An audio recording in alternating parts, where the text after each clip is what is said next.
Live from the BBR studios, but recorded. It is Line Locked. We talk about everything racing and a lot of BS. What do you think about that new intro music? I think that's pretty damn cool. Yeah, who would have been able to think of such a cool intro music? Well, we've started the new version of Line Locked here. So We have been gone. Yeah, we've gone about a month now. About a month. We had to take a little bit of time off. We had so much to do to get ready for this race that we're going to talk about here shortly. Yeah, so we've been on about a month hiatus, doing a lot of work on your truck, and when I say a lot of work, it was quite a bit of work. It wasn't in really, I don't know. It was, but it wasn't. But the problem is there's so much math involved. It's time consuming, not so much physical change of the vehicle. It just took a lot of time to do. And we've had a lot of people working on it with you, helping you out and getting everything doing. So we appreciate all that help that we've gotten from people. The big race that we're talking about is the Tailgate Throwdown in Newport, Arkansas. And it's, this is Sunday, so it's next Saturday, the 27th of April. 6 days away from this release date. Yeah. So we're going to be a lot of trucks. It's trucks only, a lot of trucks down there. And no trunks allowed. Yes, and there's going to be some big names down there. Yeah. A lot of like from the Street Outlaws, that kind of genre where it was first starting and stuff. Some of those guys are going to be down there. So it's going to be a good time if you're in the area of Arkansas. If you're just happen to be there. If you just, well, shit, I'm vacationing that same week in Arkansas. Yeah, in the middle of nowhere. Anyways, come down and say hi to us. Pick up some of the stuff. They got T-shirts for sale and stickers and all that good stuff. It's going to be a great time. Yeah. The guys putting it on, I cannot say as nice enough stuff about them. Yeah, they're just awesome, and you're going to actually see one of them today.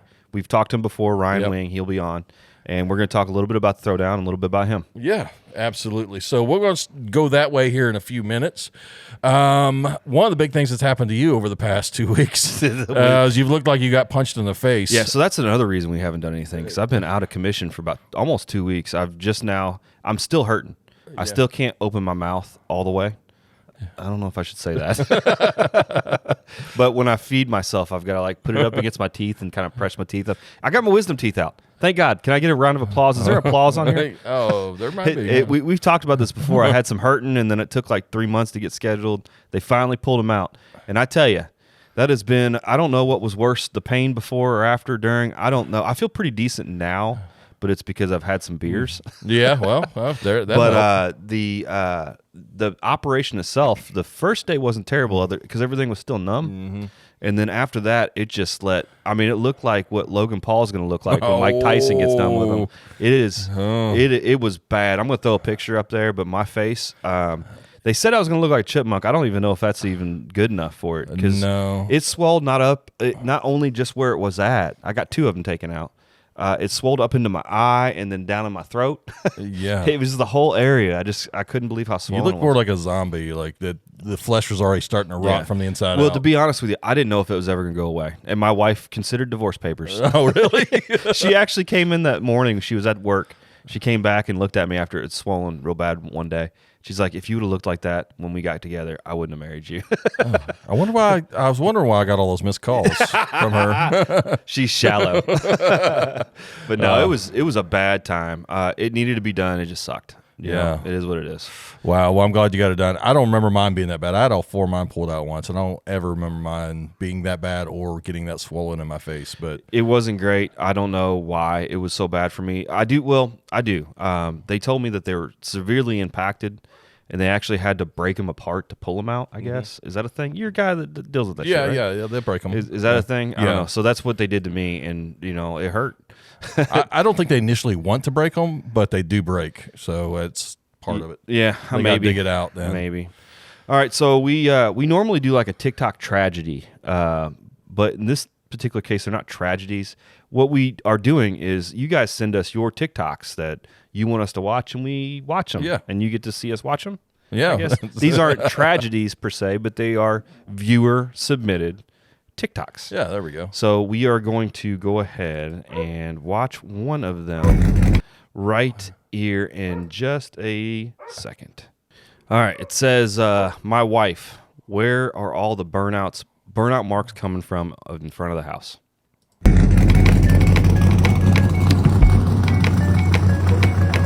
I'm making them at night.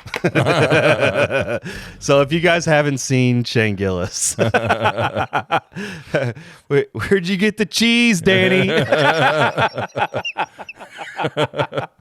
So he's so funny. I recommend you go watch him. John Cena and titties. He is fantastic. Definitely go check him out. So that was one viewer submitted, and here's another. Tell me, what is better than a German girl in German attire with German beer in a German car? A fucking American V8. That's not good. Oh, yeah. All right. It is true, man. There is nothing more more better. pretty sounding than a V8. Nothing better. Yeah. So those were our TikToks. It was that last one was a young lady. She had a beer in her hand. Very pretty. Yeah. Blonde hair. Yeah. Boobies. Boobies. What's better? A V8. V8, yes. And behind that was just a bunch of cars with V8s doing burnouts. I enjoyed it. I did too. And we enjoy every one that you send to us. We watch them all. And if we don't respond to you, it's just because we're busy. But we do watch everything, and we do critique. No, we read everything you send to us. Oh, definitely. Yeah. So send us stuff, and we read it and whatnot. Yeah. So let's talk real quick. We're not going to actually do a news net segment, but did you see the storms last night in St. Louis? I heard they were bad. Yeah, they were bad. What happened? Well, at Worldwide Technology Raceway Park we go to. Oh yeah, we go there every year. Yeah. It has some grandstands in the drag strip right now. Oh really? Yeah, the wind. It's right behind us now. Oh, but the yeah, wind I see had that. blown it. It blew it. It blew it. It blew it. It's not that the wind is blowing. It is what it is blowing. And in this particular case, it's grandstands. Was there people on it when it blew it? No, I think it blew it at night. Oh no. So I have two pictures. I think one of them shows that there was nobody in the parking lot. Good. I don't think they're having an event there. But it's going to take them some time to clean up. And if they had the tree and everything else, it landed right there at the starting line. Yeah. So they got all that mess to deal with.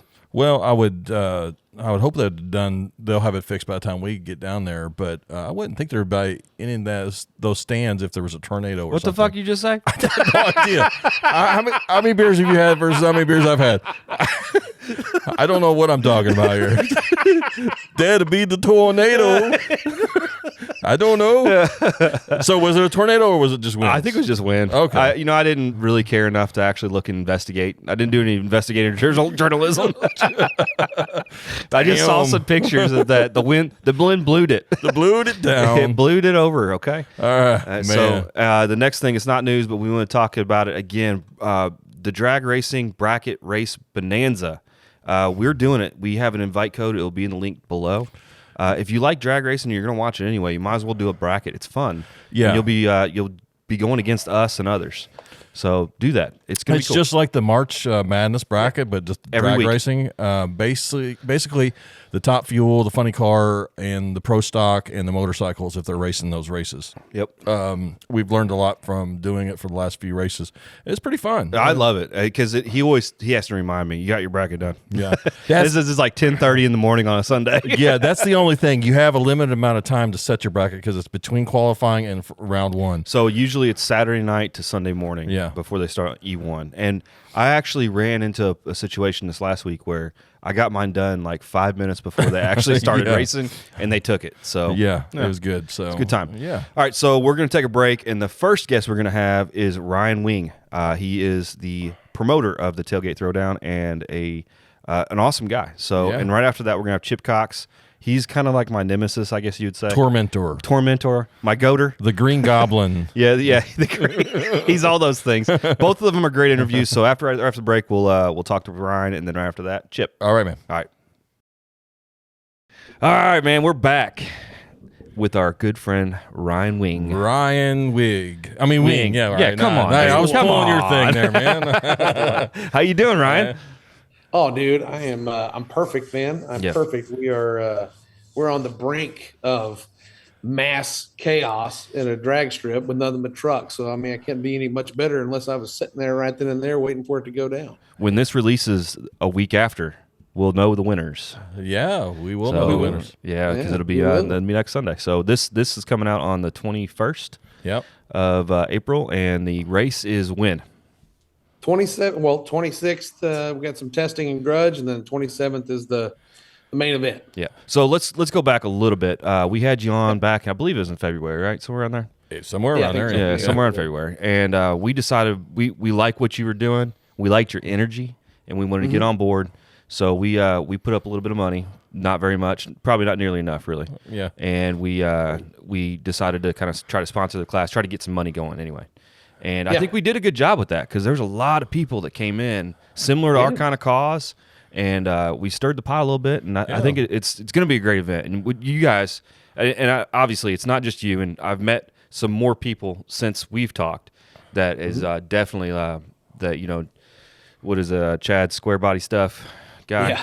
Yeah. He's made trophies for. He's done a lot too, and then you've done a lot with getting these T-shirts. Chris has done a lot. It's just everybody's trying to put their little whatever they can in on this thing. Trying to make it successful. Yeah, man. and we're real excited. It's about a great thing, and I think it's got a lot of potential in the future too. Yep. So I mean, it's when we first started talking to you, it seemed big. But now it's so much bigger. It's grown so much more.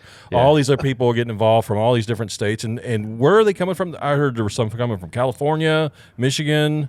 Yeah, we got California, Michigan, Oklahoma, Kansas, the very bottom of Florida, of course, Arkansas, Missouri. Good One Lord. guy, the guy from Florida, his name's Jonathan Morgan. He's bringing a square body, and he's going to be. I think he's going to have the smallest cubic inch engine there I've been seeing that 302 cubic inch, something like that. at 292 cubic. 292. Okay. Yeah. Wow. Yeah. Yeah, and he's coming for.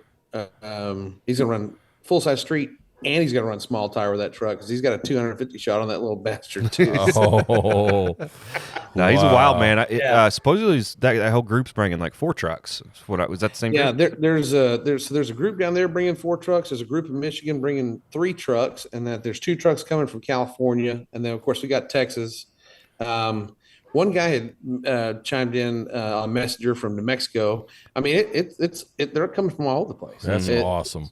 Pretty It's- impressive. The word I'm has blown away. traveled. 2 North Carolinas too. There's a couple of North Carolina guys coming. So back in February when we kind of we were really pumped about all this stuff. You just prior to that, you started that Facebook page about the race. That was the public side of it, right?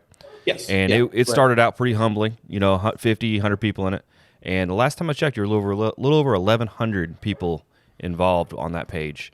And that's as of today, 1,217, I believe. And then, 1,217.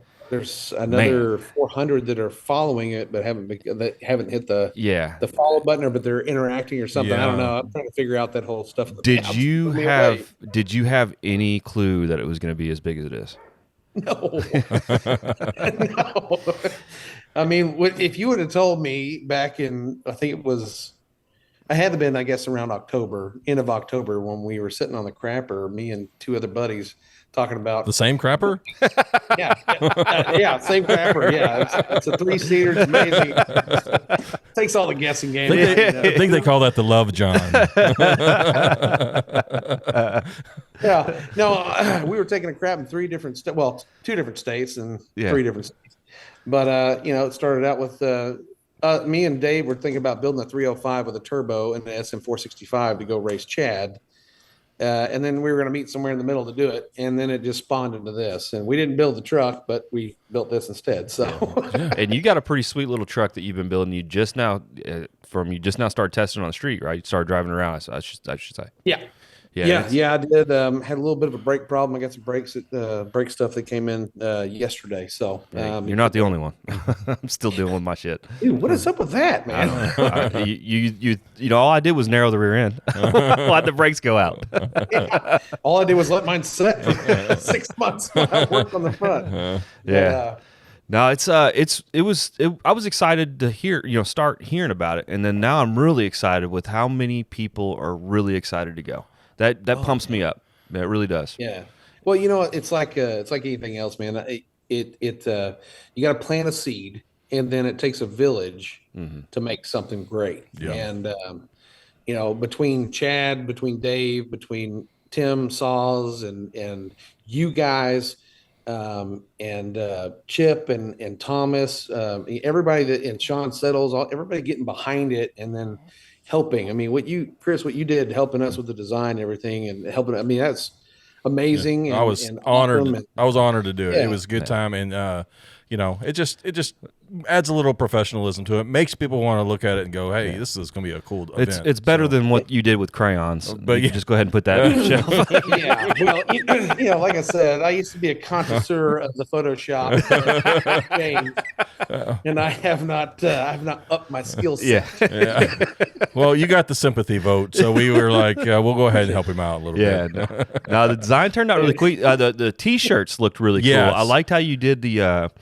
I guess it's called it's not grayscale, but it's multicolor, but it's not. It's called halftoning on T-shirts. Halftoning, but originally we were going to try to do this more budget friendly and do just 2 colors. But Ryan was like, let's add one more color in there to pop it. And sure enough, we did that, and it turned out great, I think. Yeah. So, and I actually ended up having them add a 4th color too, just to make it. yeah, right.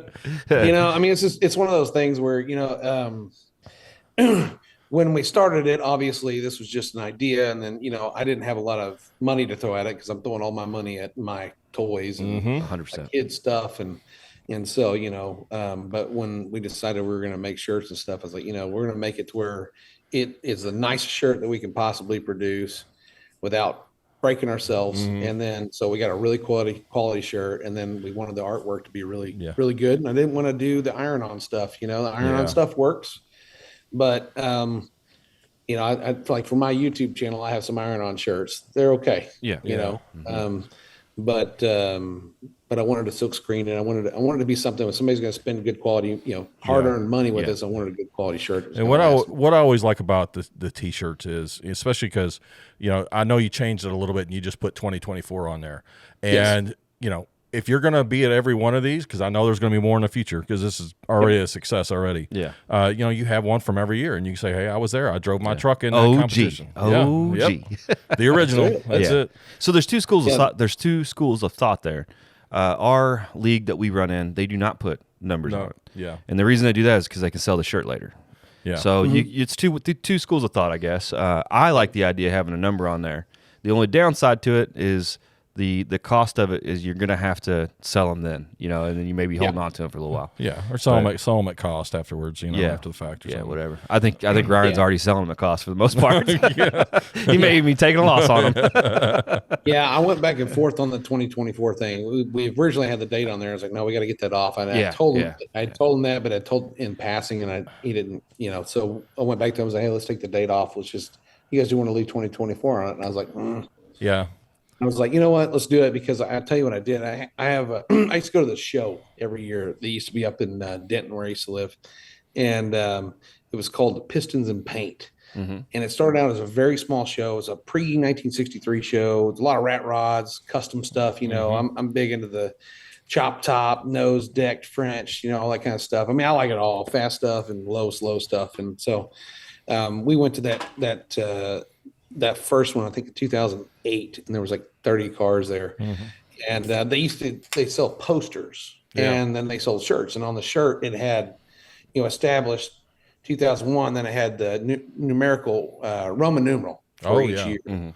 And so I have every shirt and every poster from 2008 all the way up until, I think the last time I went was in 2016 or 17. That's cool. And I used to have them lying on the top of my garage. I'm like, I'm just going to keep lying in the garage. Yes, absolutely. That makes it cool, because you were like, I was there. Yeah, so I don't do it with shirts because I can't afford shirts. But what I do is whenever we go to these big races and they have your truck, you have to have like an entry placard on the window. It's like a little decal. I leave those bitches on there. They're just all the way across my windshield. At this point, it's getting a little bit hard to see. It's like a little sun visor. Exactly. What's that, Ricky Bobby? The sticker is dangerous, but I do love Thick Newton. Yeah, that's exactly what it looks like, man.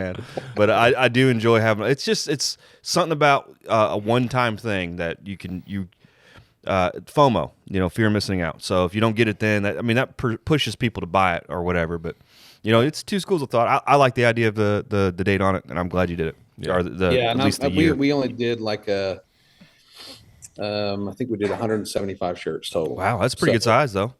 I know you had a lot already accounted for, right? Because I know a lot of people. 76, okay, I think. So, so there'll be 100 left over for whoever hadn't chimed in or whatever. And next year I'll get hopefully I get a little better pricing. It just it is what it is with this inflation crap right now. Yeah. I'm hoping we get a good election and things start to change a little bit. Amen. I understand. We'll see. But So we've been talking 10 minutes and we haven't really even said anything. I mean, we'll probably said it in the beginning because we haven't recorded the beginning yet. But we Tailgate Throwdown. So this is in Arkansas, Newport, Arkansas. Yep. The race is actually April 27th, and it's an all-truck race. No trunks allowed. Right.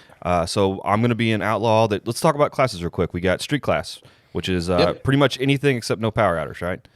yeah, full size street is pretty much anything goes. No power outers. It must be a street truck, meaning it needs to have glass in it. It needs to have steel where the steel's supposed to be. It's got a cowl hood on it, or if you have a roll cage and you got a Lexan back glass, we're cool with that. Mm-hmm. But exhaust past the cab, like a real exhaust on it, not just just some makeshift stuff coming out in front of the cab or whatever. Yeah. So no, I've seen no some guys. bullhorn. I've seen some guys on your all's page already that just had to add like a foot extension just to get it past the. So yeah, so I mean, there's no tire rule. There's none of that. There's no suspension rule. Yeah. Like, if you got a back half truck and it's on a fat tire and you want to bring it, cool. yeah, yep. But there's no power adder. No So power then we got a mini street class, which is the same rules, just applies to mini trucks, S10s, things of that nature, or El Caminos. And I put El Caminos in there, and I've been kind of kicked around on that. But the way I see it is this: El Camino, yes, is It's a it a little G-body. bit heavier than an S10? That's a yes, G-body. but it's not that much heavier. Back in my day, I raced a lot, and I raced S10s. I know what those things weigh. I know what they weigh when they're modified, and I know that if you put a tubular front core support in it, it doesn't make that big of a difference. They're still heavy. Yeah. So Yeah. I put those together, and then we have a stick shift class, which I'm excited about because I love stick shift racing. It's one of my favorite things to watch. It's one of my favorite things to do, and I did not think there would be that many crazy dudes that run stick shifts in full size trucks, but apparently they're crawling out of the woodworks because right now I think we have 11 trucks confirmed coming for stick shift class. That's cool. And I never would have thought that. I thought we were gonna have 6 max. Yeah, that's cool. That'll be fun to watch. I love watching stick shift racing because it's so, you miss a shift, it's over. So you got to be on those, and you got to have them on the right RPMs, and Especially when you're in the air and having to shift. Yeah. When your front wheels Oh, up. yeah. those gassers love doing that shit.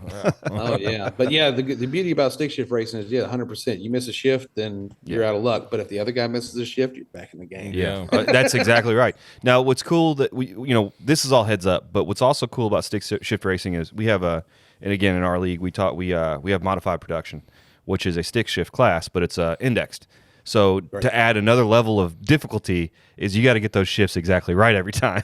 That's all of it is cool as hell. Yeah. So on that class though, you don't have to have you can have like a Linko, right? Is it correct? You have to have an H pattern? Okay. H pattern. All right. Yep. So it has to be gated. No face plates. Yeah. Okay. So it's got to be a real deal. Real deal one. All right. Well, Good old man. I hope you got a tighter gate than that guy because Chad. He's in it with an SM465. He's basically going to race a dump truck trailer. Yeah, I'm surprised he didn't use an Eaton 10-speed out of a semi truck. To be honest with you, I don't think we haven't discussed that. The only way you can make this harder is to put a 10-speed in it.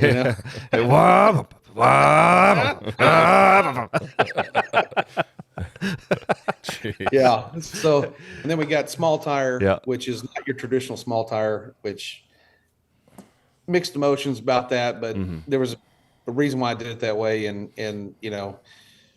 it's because there's a lot of guys that were coming that don't have trucks that are as fast as yours or as fast as Chip's truck, but they don't really fit in a full-size street class because they got bullhorns, so we had to create our own small tire class of sorts for them. So the beauty of being a promoter is you get to decide these things. So don't let anybody, put it over your head. Obviously, we've talked about it once or twice before. I mean, I think the turnout on that class would probably be a little bit better if you decided to not stick to the stock suspension. But it's your class to decide how you're going to run it.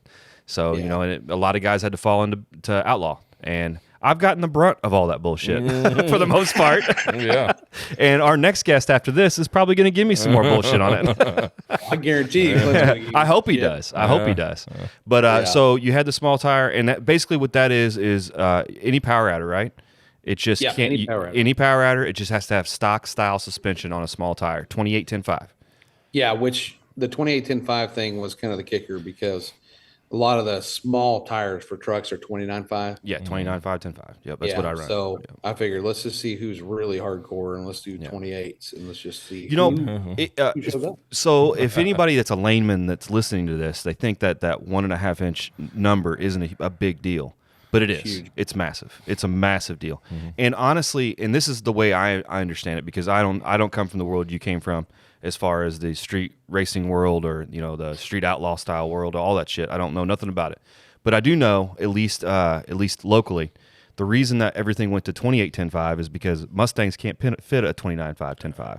And they bitched and complained, and that's the reason that everybody had to go to 28-10.5. So maybe that's what it is. I don't know. That's just kind of what I heard. Is that kind of what really happened? Well, the reason why it happened here, and I feel like, and I can't speak for certain on that, but I feel like the small tire thing really started here with Chris Hamilton boosted GT because he had his turbo Mustang and he was doing cots and all that other stuff with that car, and that car was always on a 28, and he could fit a 29 on it, but he wanted to do 28s just to show the 29.5 guys that he could run on 28s and run faster than them. And so when he started beating big tire cars on the street, then he was just like, what else is there for me to do? I'm running on 28s. Like, I'm running through you guys like you're preschoolers. All right, run front runners next. yeah, exactly. Yeah. And I said, what are we gonna have next? Like a 185. When they went to 235 racing, I was really into the 235 stuff. But then you had a couple of guys with lots and lots of money go in there and click off some high fours, and you're like, well, that class is over. So my biggest problem with the tire size stuff is, at least with my combination, I can't limit my horsepower as good as everybody else can. A lot of these nitrous cars, they'll just be built with 400 horsepower or something, and then if there's no kits, that's all they got, and they can manage it. Mine, I'm limited to like the least amount of horsepower I can make is like 900. So if I'm coming off the line with that, there's no way I can do that with a small tire on a shitty track. So it is what it is, but. Nonetheless, because the way the rules kind of fell, a lot went to Outlaw. So first of all, small tire. What kind of car count do you think you're going to find in there? I'm thinking right now we have 20 trucks. 20. That's pretty damn good. That's not bad at all. It's a good competition. Just going off of old messages and people that have chimed in. Of course, my dog wants to bark. Yeah, of course. Ours do too. I'm thinking we're around 20. I think we're around 20 trucks in that class, and if we may be at 22, but it just depends. There's two guys that are on the fence. They're waiting on a couple of things, and their trucks are together. They're just waiting on a couple of things that are supposed to come in. Well, they should have come in at the end of this past week. So, or this week here. So we're on Friday, aren't we? God, I don't even know what day it is. Man. I've been turning around backwards. Yep. Yeah. So they're supposed to have some stuff coming in today. So hopefully they get their stuff together and can join, because I would like to see that class have at least 25 trucks in it. I think that's doable. Oh, 100%. Yeah. Like I said, let's go to the flip. The next size is going to be Outlaw, which is by definition just run what you brung. No tire size, no nothing, just whatever you got, whatever you can make go down the track. That's you, right? Yep. So, and I don't know anywhere in what I just said that a tire size was mentioned. But because the rules were as they are, a bunch of those small tire guys got pushed into big tire, or what I call big tire, which would be Outlaw. And I feel for them. It sucks because, I'm literally have got 4 of those small tires on the back of my truck. Yes. Yeah, exactly. So I get it, but on the flip side, it's like, why be disadvantaged just because everybody else is? I don't know. Well, it is what it is. I'll tell you my theory behind that, why I didn't do anything with that. Because I miss the old school days, the way we used to race around here. And guys like Hamilton, he used to go around poking at all the big tire guys. And he wanted big tire guys to come and race him. So the way I see it is like, instead of a lot of these races are designed to favor certain people, certain who have certain statures on, social media and things of that nature. And I didn't want to do that. So I was like, you know what? Let's see if we can get some big tire trucks to come out of the woodwork. And let's see if we got some guys with small tires that think that, hey, I can smack a big tire truck around. I don't care. Yeah. And because I love that clash, right? Yeah. No, I'm so excited about it because I'm going to be 100% honest with you. I really don't have a shot. I mean, the only reason I say that, I mean, I'm still going to talk shit. Don't get me wrong. but the biggest problem is, for one, I'm going untested. My first time down the track with these big tires will be at Newport, Arkansas, because I don't have time, and my local track is flooded right now. So there's nothing I can do about it. It's just how it is. But besides that, you know, like we just stated, I don't have any way of power managing at all. So if the track isn't great, or if it gets messed up a little bit by previous classes or whatever, there's nothing I can do. You know, you're either going to drive it, or you're going to. Yeah, no, and that's 100%. It's going to look like an old Top Fuel race where it's just white smoke all the way down, because that's what I'll do. You know, I ain't going to be, as long as I feel in control enough of it, I'm just going to keep pedaling down until I can at least grip, you know, hopefully grip or something. But you know, I did a little bit of testing on the front yard, or on the front road here, and those big tires didn't do shit. No. So anybody that says they will, I mean, it's chip asphalt, so it ain't like it's going to do much. But you know, it is what it is. I'm excited, man. Big tires are just as hard as small tires. Oh, 100%. I mean, there's a learning curve with either way you go. And you know as well as I do, when you get a big tire vehicle, and if it gets a little bit loose, you are at the mercy of where that rear end is pointing. Yes, 100%. A lot of different ways. Yep. And a small tire vehicle, there is a lot more forgiving. There. A lot more forgiving. The issue with the big tire is when you roll the tire over, if you're going sideways a bit and you roll the tire over and it hits, it's probably in the wall or in the other lane. I mean, you got to be really careful about what you're doing.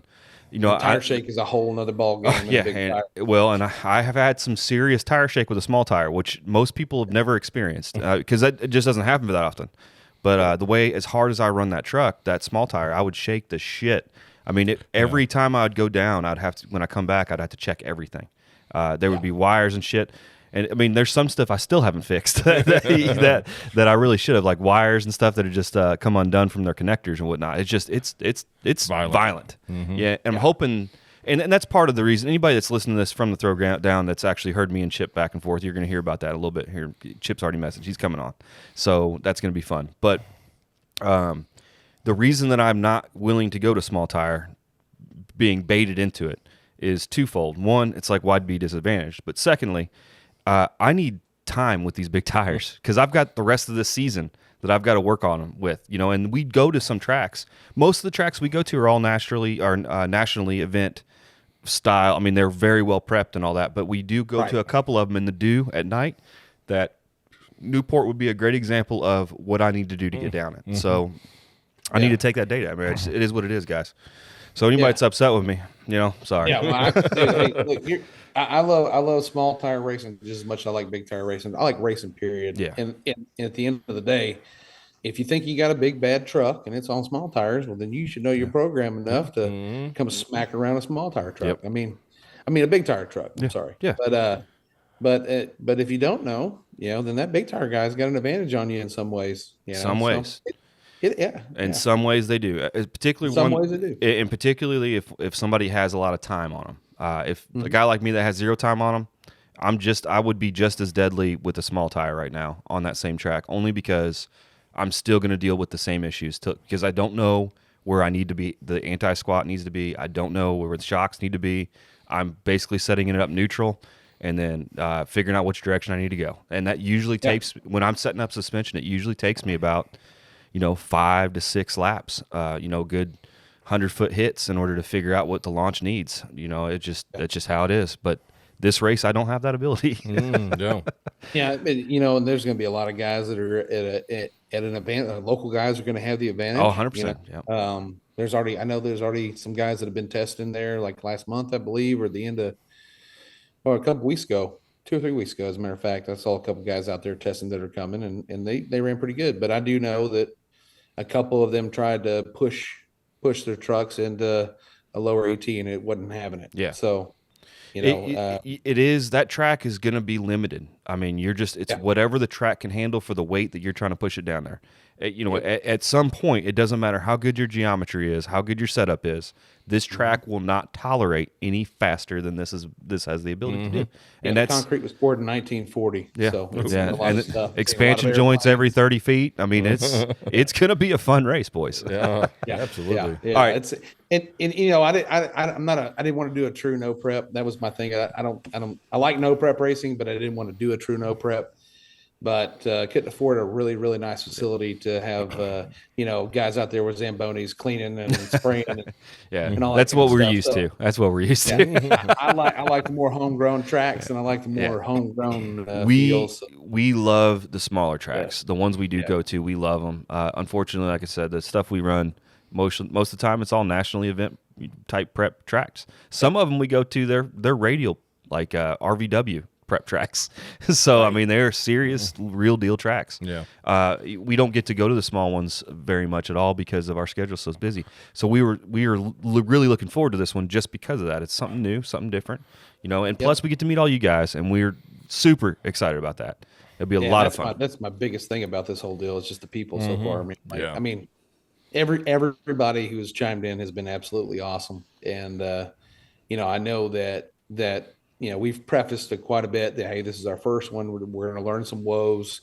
We're going to get our takeaways. We're going to learn from them. We're going to improve on that from here, because this isn't going to be the last one. This is just the start of something. Yes, it's going to grow. Well, and I've already got an idea for next year. There's probably going to be 7 or 8 classes next year. We're going to definitely be doing a 3-day deal.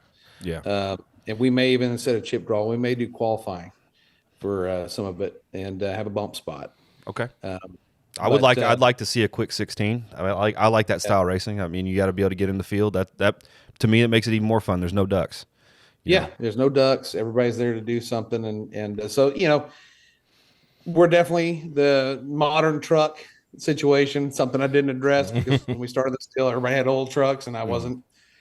And then I watch Cletus every night, and I'm like, still not ringing a bell. But I've had a few guys with all-wheel drive trucks try to chime in and want to get in, and then they're not running a 28-10-5. They're running a 17 1150, 28 1150 drag quick time stuff, right? And we had to tell them, unfortunately, they're going to Outlaw because I'm not going to have guys drive from all over thinking that they got to have a 28-10-5 tire, and then I let this guy, even though they measure the same. Yeah. That's just an argument not worth having, and this is supposed to be a good time. I don't want to turn it into a bad time. And those guys that I had to turn away, they were totally cool with it. They were really nice about it. They're like, hey, I get it. I tell you, I have so much respect for you for what you're doing and trying to be honest to what you're trying to start and what you originally started the rules with. It's really easy to create all this stuff and then start bending them here and there to try to appease people. And I'm really glad that you've stuck to your guns on a lot of this stuff and kept it to where you had envisioned. So it takes a lot of effort to do that. Yeah, I appreciate that, man. That's one of the things that, when I used to stick shift race, we had certain rules for some of the classes that I ran in, and they were always getting bent. We'd have 18 cars in the field, and they go, hey, this other guy wants to run with you, but he's not exactly, he kind of fits the rules, but not, and then everybody vote and everybody feel like, oh man, the more the merrier. And then that guy would run the class, and you're like, man,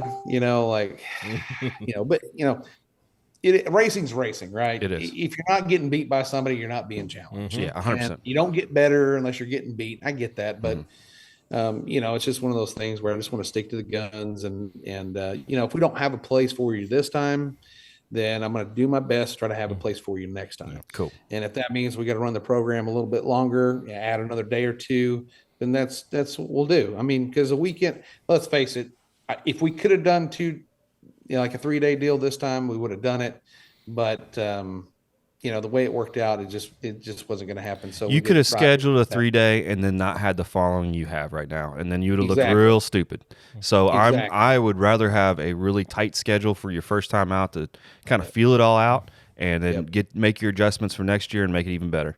And we didn't want it to get too far out of hand. We wanted it to be manageable, and and then I think in Outlaw, I know that there's a couple of guys that aren't going to make it for sure. I know that. And then there's a couple of guys that are trying to fix a couple things. So right now, as it stands, I think there's 25 trucks in Outlaw. Yeah, that's going to be fun. Yep. Yeah. So, and there's some guys that are going to bounce between classes. One of the small tire guys wants to hop over into Outlaw, and I think one of the small tire guys wants to run full size street. So, and a couple stick guys want to do full size street too. That's all great for the first few rounds, but if it starts interfering with trying to get things done, they got to understand. They got to choose which one they're going to do. I think I've got it set up the way the run order that everybody would have time to make any adjustments they need to make. Right on. Should happen. So 2 quick things because we got to get you off here. First, weather is a concern because it's coming right up. We're looking at it. It's sunny all week, but there's a chance of stuff later on in the week. When are you going to make a decision? What is your criteria for such decision? So on and so forth. And do we have a rain date yet? Et cetera, et cetera. So we're going to have Scott come on with us on the live feed that we do on the Facebook page every week. We will link it in the description. Yeah, and we'll be talking about just some tidy up stuff. Hey, what to expect when you get to the track. Make sure you got at least pants if you're in a slow truck and a helmet. If you're in a faster truck, as they get faster, you should know what you need to have with you. If you don't, then I don't know what to tell you. But we'll go over all that kind of stuff. But we'll probably touch on that as well because where this track is located, I'm told that weather can change on a dime. I'm not going to wait till the last minute in hopes that it gives us everything we want to see on the radar. So if it looks like by Tuesday that the rain chances are increasing, we're going to make the call probably early Wednesday. If it looks like they are significantly decreasing, then I'm going to probably wait till midday on Wednesday. And if they are still decreasing, then we're going to take the chance. If they are not decreasing or they are increasing, we're going to call it. As far as a rainout date's concerned, do not have a rainout date yet. We will put one together. I'll probably talk to Scott about it this weekend just in case so we can kind of get something together. I don't want to do it in the dead heat of the summer because I'm sure Arkansas is just like Texas. It's a freaking brutal mess. And but it's going to be dependent upon what his schedule looks like and what we have available. So we'll do the best we can. I know that everybody's made plans. I've got an RV I've already paid for that. I just read today that if I have to cancel it, I just lost $700. So, and that hurts, but I don't want anybody else to bite the bullet, but I also know that we've got some other people doing the same thing that I'm doing, renting an RV and having it dropped off there locally. Some guys from Colorado are coming. That was another state I didn't mention. I got guys from Colorado coming. So we'll try to make it as early as possible. And I thought for sure. I did so much research when I picked that date, and I talked to so many people in Arkansas that run those tracks, and they say, man, that weekend is typically 70 to 74 degrees. Humidity is low, and it's good weather. Yep. I'm like, okay, historically, sure enough. Mother Nature makes a liar, everybody, man. And, it is what it is. But I can appreciate you wanting to continue to put it on, and I can appreciate you keeping an eye on it to make sure that people don't go out of their way to spend all the fuel money. I don't want people doing that. Yeah. I don't want people driving. I want you guys coming from Kentucky and get halfway here and I got to call you. I want to make sure that we're as set as we can be, and it has to look like it's actually going to do what we want it to do. And if it doesn't look like it's going to do it, or if it's questionable at all, then we'll just nix it and we'll figure out another date, and hopefully everybody can still make it because at least that'll give guys like Chip and some other guys that are broke a little bit of time. We will try to make it. Our schedule is always busy through the summer. That's the reason we really liked where we were at on this April date. But again, we have some free weekends, and maybe if you pick one of those, we'll be there. Worst case, maybe we just drive down for the event and drive back. If we can't race because it takes it. Our program takes a lot, unfortunately, and it's not like top fuel or nothing like that. But it just takes a lot of effort, a lot of fuel, a lot of everything else to just make it happen. So, when you're racing a series, man, it's serious. It takes time, it takes effort, and it takes a lot of it. Ryan, we can't thank you enough, I should say, for coming on, and we can't thank you enough for putting this race on to give my truck somewhere to go and race against other trucks, because there's only one other truck I get to race on a routine basis, so this will be fun. Yeah, absolutely. Well, I can't thank you guys enough for your support, and I can't thank you guys enough for all the help you've given, and of course for sponsoring the event. Yep. So, my hat's off to you, gentlemen. You're taking a risk on me, and we're going to do what we can to make it as badass as we can. So. All right, real quick, on this platform that you're watching this on, if you're watching it on YouTube, where can they find you? Best place to find me right now is on the Tailgate Throwdown public page on Facebook. Okay. I have a YouTube channel, but I've been trying to get my truck together and do this. So I haven't really been putting much out there about it. And we're growing a good following on Facebook. So we're just going to try to keep that rolling. So anything and everything will be on there. If you are planning on coming, stay glued to that page, because again, Monday, Scott will be on talking about the specifics of things to expect. And then we'll touch on the weather, and then any updates we have will be on that page. Fantastic. So we're going to call it. It's going to be on there, and we'll probably go live when we call it. And, just so everybody gets a chance to see it and hear it. And I always get scared when it comes to social media that, when you put a post out there, sometimes you get 100 likes, and sometimes you put a post that gets nothing, and you're like, did anybody see it? Particularly on group pages, it seems like you post something and it takes like 6 hours for anything to happen to it. Yeah. So I know. So stay glued to it. And if I have if you've messaged me in the past, I'll send out anybody who's messaged me. I'll be sending out something on there as well.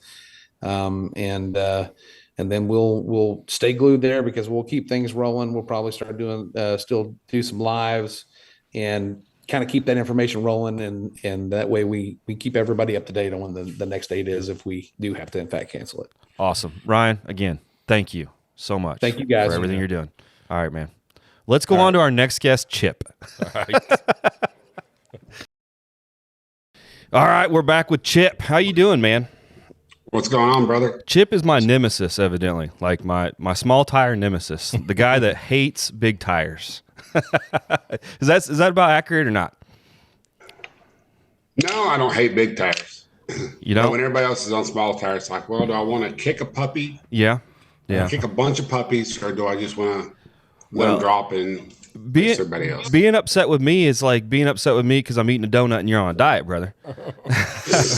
You know what I mean? I mean, you can't be too upset with me. It's the tire that I got on there. Now, granted, I could probably, because I didn't know that you could even put a smaller tire on that. Chip told me that he's able to put you got a 14 wide? Oh, yeah. 14 wide. He's put that 10.5 on a 14 wide. Wow. I don't all the time. That's crazy. Wow. I didn't know that was a possible or thing. So does that bead locks on them? You'd have to do double bead lock. I was gonna have some. Y'all not double bead? No, I'm double bead. Yeah. I just didn't know that would even work. Now, technically, I could probably do that. I've got 29.5, 10.5s out there, but even that isn't going to be fitting the small tire rules that you guys abide by, the 28.5, 10.5, or 28.5. Was it 28.5 or 28? 28 flat. I thought it was 28 flat. 28 flat. 28 flat? Is that what it? 28 flat? Yeah, 28, 10.5, or a 275, 60, or 285, 60. Right. So we came into this without actually really introducing you, Chip. Who are you, and why are you on our podcast? Damn it! Man, you messaged me.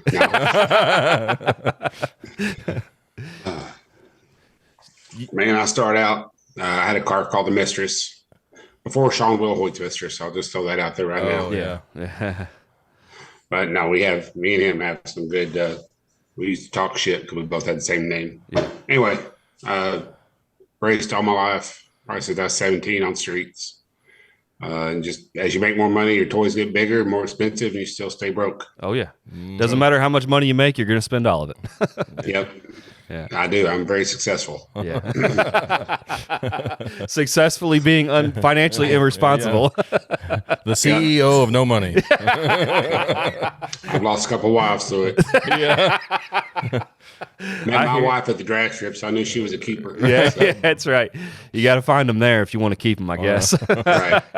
Oh, yeah. She's got a 17 2SS that she loves we got drag packs for her, and she likes to take it out and run it down there. She's a redhead. She's a poor sportsman. Checks all the boxes. She's awful. She'll come back so mad if she did something wrong. Yeah. So, but I had a 67 Camaro, and it just got bigger and bigger. We did a bunch of racing with it. We were real successful with that program. I wrecked it. Same track that I first raced on back in the 90s or late 80s. And decided I needed to take a break because I was trying to keep up with the Joneses with everybody, and kind of get sucked into that lifestyle real easy. Mm-hmm. So anyway, we'd done a street outlaw too, and we were just trying to keep up. I had to have myself so dug deep in debt that finally, after I wrecked it, it's kind of a wake up call because I was going to spend a lot of money to fix that car. So I sold it and bought a Corvette for a little while. Thought I was done with racing. So had me a little Z06 for a little bit, and then I found myself out the track. You know what? This ain't going to work. So we sold it, and I traded back. I got this truck, and it was just going to be a streeter. It had AC in it when I first got it. Had a stock 454, but it was just a driver. It wasn't nothing. It had worn out suspension. It bounced up and down the road. But about 6 months, and I went to a street race up in Oklahoma, and I lost to like a 8 or 9 second Mustang street car, and that was it. It got torn apart, and it went through one of. It used to be a twin turbo motor. It's been a big block, been another big block. It's gone through so many transformations over the past 8 years. So that's about my racing in a nutshell. Gotcha. Now, what you're racing now and what you're bringing to the Throwdown is what 60s style truck. What year is that? 66. 66 green. 66. Green C10 truck. Two-tone, right? Two-tone green truck. Why'd you do that, Chris? All right, let's bring it. It's two-tone in the wrong way, but you're getting that fixed. That's it's a beautiful truck. Yeah, I do a lot of paint and body work, and greens are tough. They are fucking tough to get matched I can up. tell you painted your red one. Yeah. Yeah. Hey, the sun painted that one. That's actually honest to God. That's honest to God. It's original patina. So it just sat outside. Yeah, sat outside and I put clear on it. But nonetheless, it is your truck is beautiful. I mean, it really is. It's a show car more than it is a race car from the pictures I've seen. Is it like that in person as well, or is it, to have its flaws? Yeah, I get asked why I race it because it's so pretty, especially no prep race it. Yeah, but yeah. It's a 10-footer. I mean, 10. That's good. That's good. It's a 10-footer. Yeah. It's got we paint it, we touch it up every year, and it's had a couple bumps and bruises inside the trailer, and it gets all nicks. I had a motor out of a truck you probably heard of called Moonshine, not Thomas Huggins Moonshiner, but Moonshine. Okay. He blew a motor during his burnout. And I was sitting back behind the water box. I bet I was back. I was the next one up, but I was still sitting back. And it threw a bolt into my fiberglass bumper. That's one of the reasons why I was getting a new bumper. That poor bumper's just been the hell of a bad. The old one was. And I threw a bolt, imprinted itself into my fiberglass bumper, and then somehow bounced off, hit a track truck to the left. I thought that anything threw a rod. Wow. It hit my truck so hard. I tell you, and people love just being right up there on the starting line, and they don't realize that like the most dangerous place as far as the burnout is really, really dangerous on. It's hard on the motor. It's really hard on the motor, and then the launch the most dangerous part of at least blowing up. Most things happen right there on the starting line. They do on the big end on top fuel stuff, but the stuff we deal with usually, if you're blowing it up, you're doing it right there on the two-step. For the most part. So those, I just don't know. I don't understand why there's got to be 400 fucking people standing around cars. It's so, and that could be coming from my background of firemen and looking at risk prevention and everything, but I just don't understand it. I don't know. And that sounds like that movie. What was that? What About Polly or something? Anyway, he was like a risk preventive person where he calculated risk all day. Yeah. But yeah, I tell my wife and people with me, like, these cars all these days now, they have bull horns or the zoomies. If something goes wrong up north of that top motor, I mean, it's coming out one of those pipes. Yeah. And I tell them, just turn your head. If you're going to be there, just don't. I'd rather you not be in that immediate zone of those pipes. Whenever I tell people, like, if I have we run a YouTube channel, obviously, and we have people film for us. And I always tell them to stand, 45-degree angle of the back tire. I feel like it's probably going to be your safest bet. Anything that explodes is going to go straight out from where the motor's at. And then you're avoiding anything coming off the tire because rocks and shit, man, they hit people all the time. Cars behind them. That's dangerous as well. So it's crazy. But let's touch a little bit on the reason I wanted to bring you on because you were on a live last week that was I wasn't able to attend. I had a messed up mouth. More where that came from, man. Yeah. It seemed like you're a little upset that I'm still on the big tire, and you're goating me still. You just still trying to pick or take up for your small tire friends that are going to be there? Dude, you buffered for about a good solid 5 to 7 seconds just now. Okay. Didn't even hear the question. Oh, okay. I was just asking. I didn't. Okay, I was just asking if you're still goating me to try to save your small tire friends. Oh, no, I think I feel like a little small truck. I actually noticed this other truck. I was trying to do some research on this other truck. Was asking how many he was wanting to get a Outlaw count. Mm-hmm. Oh, that one, the Frankenstein truck. Yeah, it's a bad dude. That's why I was like, somebody's. I don't care if he watches it or not. He's just wanting to count how many people there and how much money it's going to bring. Yeah. That's usually what happens. I've watched the count of the class grow, and there's more and more of these other trucks coming. And they're going to know how much money's going to show up at. Yeah. Well, he's coming from Georgia, and that truck's fast. I've seen some videos. That's the freak show. Yeah, it's real fucking fast. The freak show truck with the diesel and he runs no time stuff, so you kind of have to play it by what you see. Kind of he runs, but he's probably on a good track. He could probably run mid forwards, I would think. He's fucking fast. Yeah. So yeah, it is. Newport is going to be the track itself is going to be the equalizer for anything like that. And it's a diesel truck. Is that correct? It's a diesel truck. So I don't know that it will work well in that environment, but it might because he's running no prep stuff and he's making it work. So I don't know.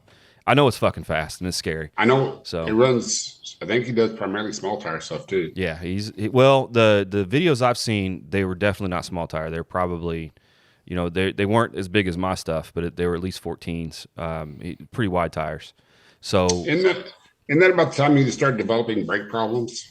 Yeah. Yeah. It's as soon as he posted, I was like, shit, my brakes don't work. We think we have it solved. I think I still had some air in the lines. I just couldn't get out, but we pulled it out. I've got a pretty firm pedal now. I think I'm going to probably test it on Sunday to make sure we're good and get everything loaded up. But no, there's a lot of cars. And if he shows up, he's going to be a contender. And there's some others that have been in from the very beginning that are fast. You would be one of those guys too. You guys, you would be right up there. To be quite honest with you, I talk a lot of shit. More than likely, I've got nothing for none of you guys because this isn't my style of racing. I just like talking shit. I like having a fun time. But who knows? It's up in the air. I may accidentally moonshot something and it actually works the first time. It's just not common for me for that to happen. It usually takes me several months to figure things out. But there's a few guys that are going that's been there from the beginning, not chasing money, that are super fast. That S10 that's supposed to be there, I bet he's a low 5-second truck, if not 4s. And it looked like he was getting down on some no prep or at least marginal track, like we're going to be at Newport. So, that guy's going to be kicking some ass too. And he's been at that track. Yeah, and he is tested at that track. Yeah. I was going to say, he's a local, isn't he? Yeah, so we're going to get homied by locals, I think. But, it's like you were saying, there's a few people that I'm glad haven't heard about it. Like, have you ever seen that, what is it, the something gangster truck? What is that thing? He's got a YouTube channel. He used to have the Dirty 30 car. And he wrecked and got caught on fire. Do you remember this guy? No, I don't remember. And now he's got this, I think it's called the Hometown Hustler or Hometown Gangster. You ever seen that, Chip? Yeah, but I can't think of. Think it was that. Well, I tell you, he chases money. He's in his toter home. He lives there, basically. And he just goes around the country looking for races just like this to take that $2,000 purse and move on to the next one. So he hasn't heard about it yet. I haven't sent him the link, though. I tell you, my brakes don't work. I might. Oh, there's some others. Is there? Oh, you think? Crap. What's his name? Jason Cantu. Yeah. That'd be right up his alley. Yep. Now he's not necessarily a money chaser. Yeah. He's fast. Yeah. He just likes to race. Jason's a cool dude. That, you got a friend of yours, Clay Smith. I've seen some stuff of him, and I've heard his name. I know he's not a spring chicken. He knows what he's doing. When he came out saying he's going to be on a drag radial, made me a question a little bit what he was thinking. But is he the one that said he's going to hurt somebody's feelings? yeah, the one that he's going to put the 150 nitrous shot on me, or anybody that thinks he's going to take the finish line. He hadn't really done. Kobe really hasn't done any no prep. Okay. And he hadn't been out in a while. He hadn't been out in a long time. I put on a race in North Star Dragway back in 19, and he was at it. And but he hadn't been out in a while. And he really hadn't done no prep. But yeah. He's a good dude. I think he finally changed his mind. I think he's coming on the sled. I hope he does. I just don't. I don't know a whole lot about drag radials. I do. The only thing I do know about them, the tracks we go to that they race at, they got to have like 5 tractors hauling 800 gallons of VHT to make them go down a track. I don't understand it. I mean, maybe that's just that style of racing, but it just seems like they are so temperamental about the track condition. What's that? You buffed out for a while. Oh, the drag radial stuff. Oh yeah, it's fun. We run a couple races with my Camaro. I mean, it's fun, but you don't have to. Not really a tune-up. I mean, you just stick a lot of glue on it. And yeah, well, that's the issue is the glue part. Is like I was saying a second ago, I may have been buffering during it. The races we go to, some of them are some Radial versus the Worlds at nighttime, and they drag 4 tractors with 800 gallons of VHT to make them go down. And that's not going to be Newport. I mean, we're going to be lucky to get like a 10-gallon pail of VHT on the ground. And that's nothing against Scott. That shit's expensive. To get a track prepped for an actual drag radial track prep that's expensive. I mean, you're putting gallons and gallons and gallons down to get it to work. But when he came out and said he was going to do that, I was like, I don't know. Good luck to him. I mean, I'm sure there's guys that can figure it out. Especially the all-wheel drive guys. They run those drag radials, and that's their bread and butter. They want a little bit of tire slip too, though. So right. Yeah. What's he doing? Either 60 or 100 foot? They said 100 foot, I think, is what kind of the good thing about my truck is it's either going to go or not. Mine's set up. It's not. I don't want to say temperamental, but it's set up for a track. So if it gets off the line, I'm gone. It's just that initial hit. If I can tune that, is my issue. 100 foot would be fine with me. The rest of the track I can deal with. Unless, That's true. You got this much. Yeah. Well, it's actually wider. It's further beyond the screen can provide. My screen. Here, let me back up here. Hey, something like that. Fuck that up. Yeah. But like we were talking with Ryan earlier, and he's right. That a big tire has its own problems. If you wad that bitch up, or if you go a little bit sideways and wrinkle it, it's not as forgiving down track as a small tire. That's something I've got to learn as well, because this is my first big tire. Hoorah! I've always ran 29.5, 10.5. So this is. Have you really? Yeah, this is the first time I'm a big tire. The only reason I'm going there is our style racing that we race is it's better to be overtired and underpowered so you can meet indexes, so you're consistent. I buy into, and I think it's a lot of fun what you do. You talk shit, you goat people into the tire size, because that's the equalizer. That's a lot of fun. I could.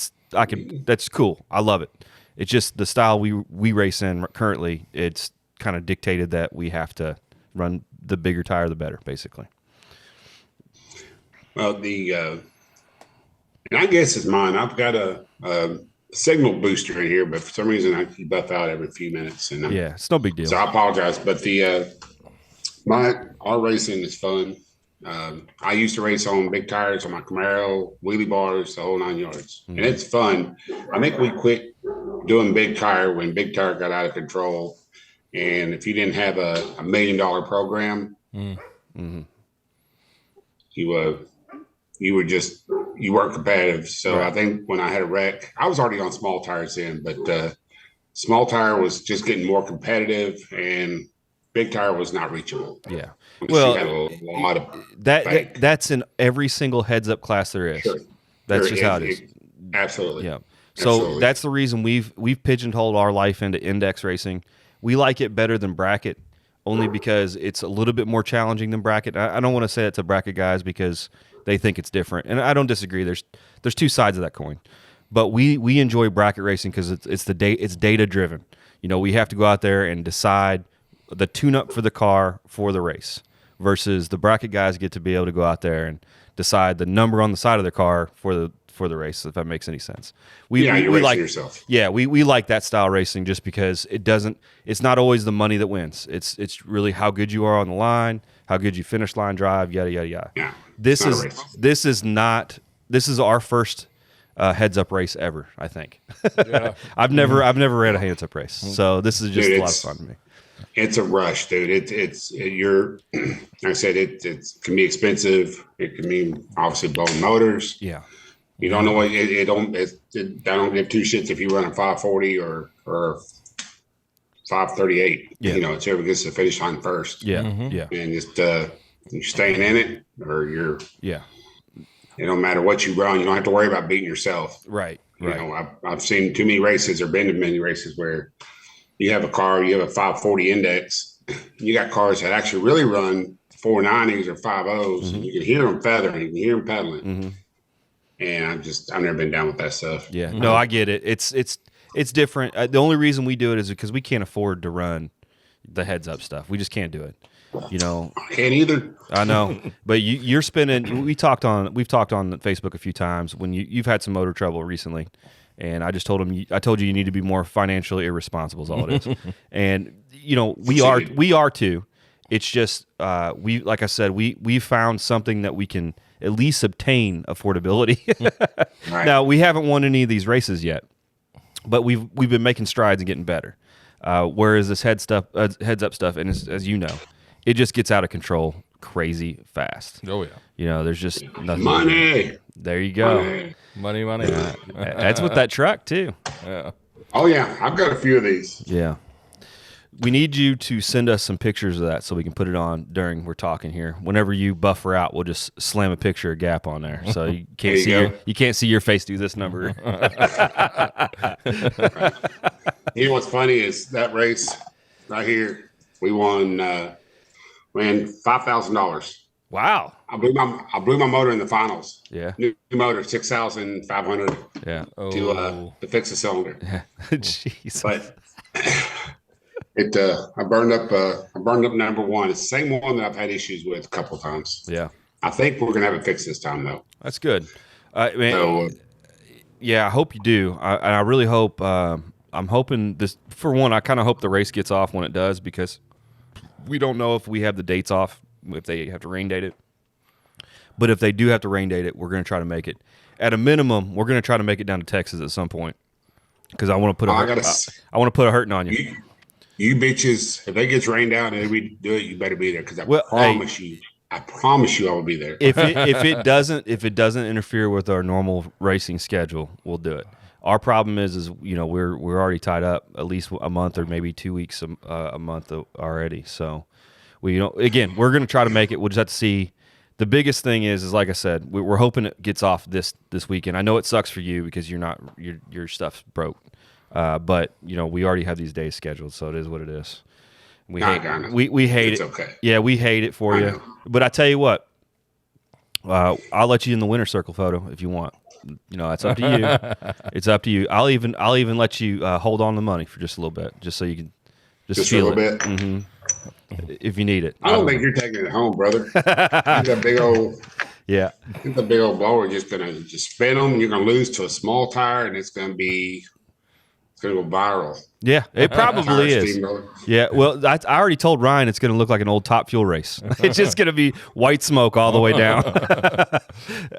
Hey, just don't lift. You're in front. Smoke them all the way. Well, you know, the thing is, like I've said to you, and I told Ryan earlier, I literally cannot make less than 900 horsepower and have anything on the back end to do anything with it. You know, you're so limited on how much horsepower you can pull out before you start hurting the motor. Because once you start going negative degrees of timing to try to pull power out, it starts hurting stuff. So, you know, at 28 degrees, if I pull 28 degrees out, I'm only pulling about 2 to 250 horsepower out of the motor. And that's just, sometimes it's not enough to launch. So, traction control. What is it going to do? Pull up more timing? You know what I mean? Right. So and the other part that's bad for me is I'm mechanical fuel injection. So the only thing I can really change there is pills and maybe some bypasses. But I can't even tell a computer to give it less fuel or more fuel, because in the past I've been able to pull some horsepower out by just drowning it in fuel. But that's bad. Yeah, you got to change the oil right afterwards. But I tell you, if it wins the race, I don't give a shit. You know, I got stacks of oil. Oh, there it is. It's Gaptizer. Right there, right there. I mean, I didn't have this problem the other night. Yeah. I don't know what it is. No big deal. I don't know if it's me or you. It's probably me. It's not me, it's you. Yeah, it's me. Not me, it's you. Well, I tell you what, man, we're going to have to let you go. But I am looking forward. You're going to be there, right? If it goes on. So I'm bringing fuel for somebody, so I can't get out. I'm looking forward to at least shaking your hand. You've been a cool dude. I like the back and forth. I like the bullshit. There's no hard feelings. I feel it's the same way from your side. Oh yeah. Yeah. So sure. That's just shit talking. It's just what it is. No, it's all good. You got to promise we hook up somewhere. Yeah. Yeah. Somewhere this year. Yeah, and maybe it's one of those things. If we can't get it done in Arkansas and I can't make that race, maybe it's one of those things. We just put up $1,000 each and we go race somewhere. You know, it just depends. You know, we'll figure something out.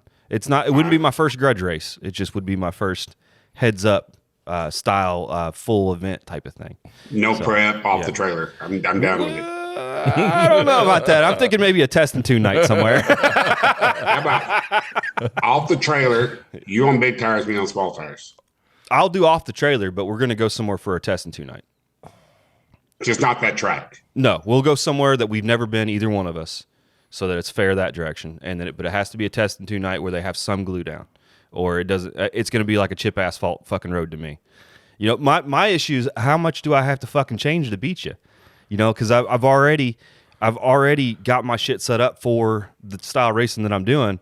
How big a change do I have to make to go to a shitty track to beat you? And I don't know what that is because I don't do it enough. But this is your bread and butter though. So we have to. You got to scale your shit. Well, my shit's scaled. It's there ain't nothing I could do. I've already put 2 fat girls and fucking 300 pounds on the back, and I'm still 52 on the nose.